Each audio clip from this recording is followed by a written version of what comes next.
சூர்யா வந்து கோச்சிங்ன்னு சாப்பிடாம இருக்காரு. மகா வந்து ஐடியா பண்ணி அவங்க அம்மா கிட்ட குடுத்து சாப்பிட வச்சுடுறாங்க. அடுத்து வந்து இங்க அனாமிகாவும், விஜய்க்கும் வந்து கல்யாணம் ஆக போகுதுன்னு நெனச்சு வந்து மனசு கஷ்டப்படுறாங்க பிரபா. அதனால ஃபோட்டோ வச்சு அழுதுட்டுருக்காங்க. அந்த ஃபோட்டோவ நம்ம வந்து கோடீஸ்வரி பார்த்துட்டு பிரபாவ போட்டு அடிக்கிறாங்க. அவங்க அப்பா வந்து கேட்டோனே வேற வழி இல்லாம எல்லா விஷயத்தையும் மறைச்சிடுறாங்க கோடீஸ்வரி. எதுவுமே நடக்காத மாதிரி அமைதியா இருந்துடுறாங்க. அடுத்து பிரபாக்கு எவ்வளோ அட்வைஸ் பண்ணி பார்க்குறாங்க. பிரபா வந்து அழுதுட்டுருக்காங்க. அடுத்து வந்து சித்ராவும் அவங்க பையனும் சேர்ந்து என்ன பண்றாங்க, ஒரு பிளான் போடுறாங்க. எப்படியா சொத்த தாத்தா கிட்ட இருந்து எழுதி வாங்கணும்னு சொல்லிட்டு ஒரு பத்திரத்த எடுத்து குடுக்குறாங்க. அழுது புலம்பி தாத்தா கிட்ட குடுத்துட்டு வந்துடுறாங்க. தாத்தாவும் வந்து சொத்தெல்லாம் பிரிக்கணும் அப்படின்னு சொல்லிட்டு வக்கீல வர வைக்கிறாரு. அந்த டைம்ல சூர்யா வந்து அந்த பேப்பர்ஸ் எல்லாத்தையுமே வந்து கிழிச்சு போட்டுறாரு. சொத்தெல்லாம் பிரிக்கக்கூடாது. தாத்தாவை எப்படியாவது உயிரை நான் காப்பாற்றுவேன் அப்படின்னு சொல்லிட்டு சொல்றாரு. அதன்படி வந்து தாத்தாக்கு வந்து வெளிநாட்டிலேருந்து டாக்டரை வர வைக்கிறாங்க. அதனால எல்லாரும் வீட்டில் சந்தோஷப்படுறாங்க. கண்டிப்பாக தாத்தா க்யூர் ஆயிடுவாரு அப்படின்னு சொல்லிட்டு நம்புறாங்க. இந்த சூழ்நிலையில் இங்கே என்ன பண்ணுறாரு, கௌதம் வந்து ஒரு பிளான் போடுறாரு. எப்படியாவது வந்து ஐஸ்வர்யா வீட்டை விட்டு வெளியே அனுப்பணும், அவளை வந்து கெட்ட பேர் உண்டாக்கி அனுப்பணும் அப்படின்னு சொல்லிட்டு முடிவு பண்ணி என்ன பண்ணுறாரு, ஐஸ்வர்யா ஆல்ரெடி வந்து வந்து ஃப்ரெண்டாக நினச்ச அந்த டாக்டரை வந்து வர வைக்கிறாரு. அவர்கிட்ட வந்து இந்த மாதிரி ஐஸ்வர்யா கூட நீ வந்து நெருக்கமாக பழகுற மாதிரி நடிக்கணும், அதுக்கு வந்து உனக்கு டிஸ்பென்சரி வைக்கிறதுக்காக நிறைய வந்து பணம் நான் கொடுப்பேன் அப்படின்னு சொல்லிட்டு அப்ரூவ்டு வாங்கி தருவேன் உன் டிஸ்பென்சரிக்கு அப்படின்னு சொல்லிட்டு சொல்லிடுறாரு. அதனால சரி நான் நடிக்கிறேன்னு சொல்லிட்டு அந்த டாக்டர் ஒத்துக்கிறாரு.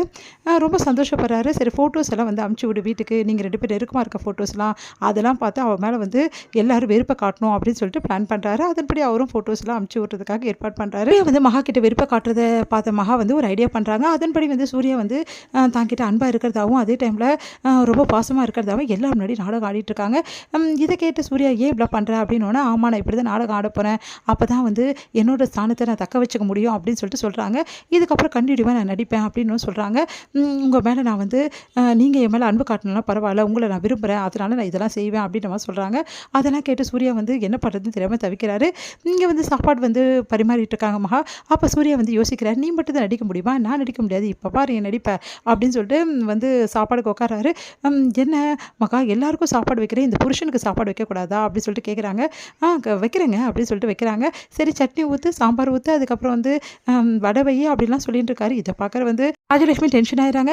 என்னடா நீ எடுத்து போட்டு சாப்பிட மாட்டியா அப்படின்னு சொல்லிட்டு எல்லாரும் கேட்குறாங்க. ஏன் என் பொண்டாட்டி எனக்காக பரிமாறுவா, பரிமாறுறாங்க அப்படின்னு சொல்லிட்டு இந்தாங்க இது சாப்பிட்றீங்களா அது சாப்பிட்றீங்கன்னு மகா கேட்குறாங்க. ஏன் நடிப்பு எப்படி அப்படின்றாங்க. உடனே வந்து மனசில் நினைக்கிறாங்க. உடனே சூர்யா சொல்கிறாரு, ஏன் நடிப்பு எப்படி, நான் எப்படி பாஸ் பண்ண நடந்துக்கிறேன் பாரு அப்படின்னு சொல்லிட்டு. என்ன மகா புருஷனுக்கு இப்படியா வைக்கிறது, நல்லா அன்பாக வைக்கணும் மகா அப்படின்னு சொல்லிட்டு அப்படியே வெறுப்பேற்றிட்டு இருக்காரு. உடனே மகா வச்சுட்ருக்காங்க.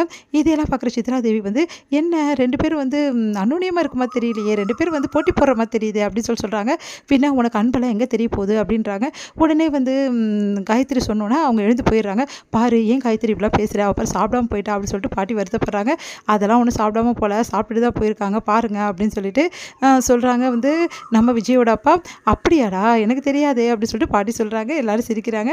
அடுத்து வந்து மகா வந்து என்ன பண்ணுறாங்க, பார்த்துக்கிட்டே இருக்காங்க சூர்யா வந்து எவ்வளோ நடித்தாலும் இவன் நடிப்பு அதிகமாக இருக்கே அப்படின்னு சொல்லிட்டு சூர்யா கை கழுவ போகிறாரு. மகா என்ன பண்ணுறாங்க, கை கழுவுற இடத்துல இருக்க டவலை எடுத்துட்டு இவங்களோட வந்து அந்த முந்தானியை வந்து அழகாக வச்சிடுறாங்க. அதை பார்க்காத சூர்யா வந்து கையை கழுவும் போது என்ன பண்ணுறாரு, முந்தானியில் வந்து தொடச்சிடுறாரு. என்னங்க நீங்கள் இங்கே தான் டவல் இருக்குல்ல, என்ன ஆசையாக வாங்கின இந்த புடவையில் வந்து எப்போ பார்த்தாலும் கையை துடைக்கிறீங்களே, உங்களுக்கு ஆசையாக இருந்தால் இப்படியா செய்கிறது அப்படின்னு சொல்லிட்டு எல்லாருமே நடிக்கிறாங்க. அதை பார்த்து சூர்யா பயந்தே போயிடுறாரு.